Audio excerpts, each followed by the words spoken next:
Hello बच्चों, आज हम पढ़ेंगे संज्ञा और उसके प्रकार। संज्ञा और उसके प्रकार का वीडियो और उसका वीडियो मैं पहले ही अपलोड कर चुकी हूँ। आप जाके मेरे चैनल पर देख सकते हैं और चैनल पर देखने के साथ साथ उसे लाइक और सब्सक्राइब ज़रूर करा कीजिए ताकि आगे आने वाला वीडियो आपको सबसे पहले मिले। आप लोग देखते तो हो लेकिन उसे लाइक और सब्सक्राइब नहीं करते हो।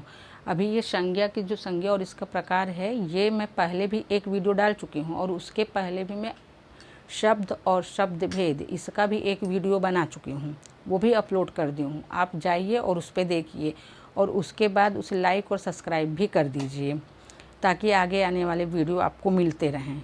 पहले अब हम संज्ञा और उसके प्रकार पढ़ चुके हैं तो उसका एक बार रिवीजन कर लेंगे और फिर उसके आगे उसके आगे के जो 3 टॉपिक है वो हम इसमें पढ़ेंगे। संज्ञा किसे कहते हैं? संज्ञा कहते हैं किसी वस्तु, व्यक्ति या स्थान के नाम को हम संज्ञा कहते हैं। कहने का मतलब ये है कि जो आम तौर पे जिसे हम नाम कहते हैं वही व्याकरण की भाषा में संज्ञा कहा जाता है। अर्थात नाम को ही हम व्याकरण की भाषा में संज्ञा कहते हैं। संज्ञा के कितने प्रकार हैं पिछले के वीडियो में मैं बताई हूँ, फिर से बता देती हूँ। संज्ञा के 5 प्रकार होते हैं। पहला है व्यक्तिवाचक संज्ञा, दूसरा है जातिवाचक संज्ञा, तीसरा है भाववाचक गुणवाचक संज्ञा, चौथा है द्रव्यवाचक संज्ञा और 5वां है समूहवाचक संज्ञा।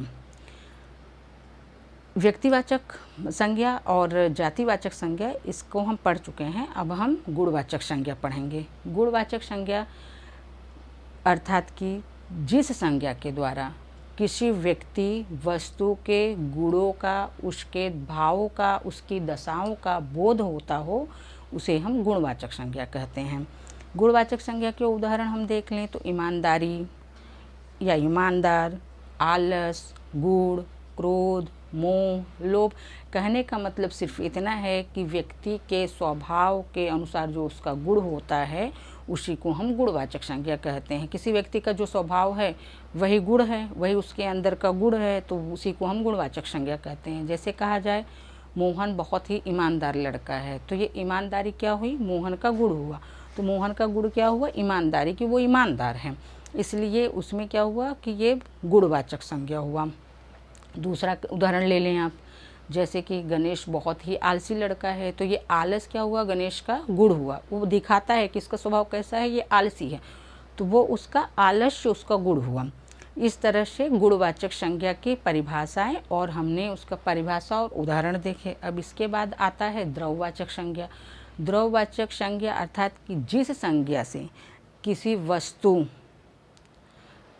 द्रव्यवाचक संज्ञा से किसी चीज वस्तु या खाने पीने वाली वस्तुओं का बोध होता हो उसे हम द्रव्यवाचक संज्ञा कहते हैं। क्योंकि द्रव्यवाचक संज्ञा में इंसान व्यक्ति तो आएगा नहीं, क्योंकि वो चीज वस्तुएं होती है। जो चीज वस्तु होगी उसी को हम द्रव्य की श्रेणी में रखते हैं। जैसे हो गया खाने पीने वाली चीज़ हो गई, लोहा हो गया, तांबा हो गया, कांसा हो गया, पित्तल हो गया, स्टील हो गया, ये सब चीज़ें हो गई द्रव्यवाचक संज्ञा। ठीक है। जैसे समझ लीजिए कि हम ये कहें कि ये ग्लास में पानी है, तो पानी क्या है? एक द्रव्य है, तो ग्लास में क्या है? पानी है। पानी क्या है? द्रव्य है। तो ये जो द्रव्य है वो पानी, वो द्रव्य है, तो ये क्या हो गया? द्रव्यवाचक संज्ञा हो गई। तो द्रव्यवाचक संज्ञा के उदाहरण में कौन कौन से हैं? लोहा, तांबा, कांसा, पित्तल या फिर खाने पीने की कोई चीज़ हो गई, ये सब चीज़ें द्रव्यवाचक संज्ञा में आती हैं। जैसे कहा जाए दरवाज़ा खुला हुआ है, दरवाज़ा खुला हुआ है, तो दरवाज़ा क्या हुआ? वो लकड़ी का दरवाज़ा है। अगर पूछा जाए कि दरवाज़ा खुला हुआ है तो दरवाज़ा लकड़ी का है, तो ये क्या हो गया? द्रव्यवाचक संज्ञा हो गई। या फिर नदी में पानी बह रहा है, तो नदी में पानी बह रहा है तो किसका उदाहरण हुआ? द्रव्यवाचक संज्ञा का। तो इस तरह से हमने द्रव्यवाचक संज्ञा के उदाहरण देखे। अब इसके बाद आता है समूहवाचक संज्ञा।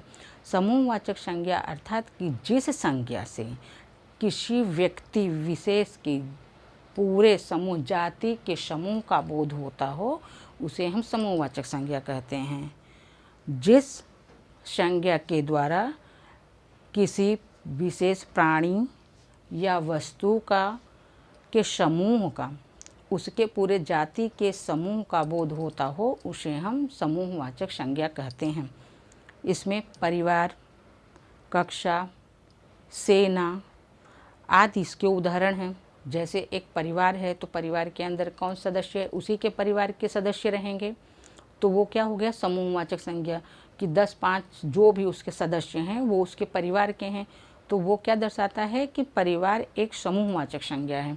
उसके अंदर कितने सदस्य हैं, 10 हों, 20 हों, 5 हों, 4 हों, सब क्या हैं, परिवार के अंदर ही हैं, उनका वो समूह है, वो पूरा ग्रुप है।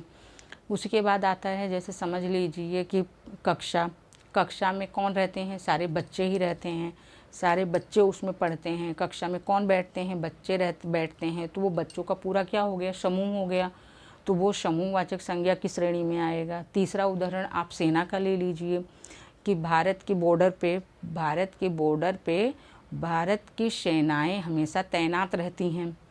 तो भारत की सेनाएं तैनात रहती हैं मतलब सेनाओं का समूह हो गया वो, कि भारत की ही सेनाएं वहाँ तैनात रहेंगी भारत के बॉर्डर पे। वहाँ पे दूसरे देश की सेनाएं नहीं आएंगी, वो अपने देश के बॉर्डर में रहेंगे। तो सेना कैसे हो गया, सेना भी हमारा एक समूहवाचक संज्ञा हो गई। इस तरह से हमने आज जो है संज्ञा का जो ये टॉपिक था, हमारा विषय था, ये कंप्लीट कर दिया है। अब इसके आगे मैं दूसरा वीडियो सर्वनाम का डालूँगी कल। सर्वनाम का वीडियो में सर्वनाम पढ़ाऊँगी, तो आप लोग को अगर वो वीडियो चाहिए तो आप लाइक और सब्सक्राइब ज़रूर कर देना, ताकि मैं जब भी वीडियो डालूँ तो वो आपके पास उसका नोटिफिकेशन पहुँच जाए। धन्यवाद।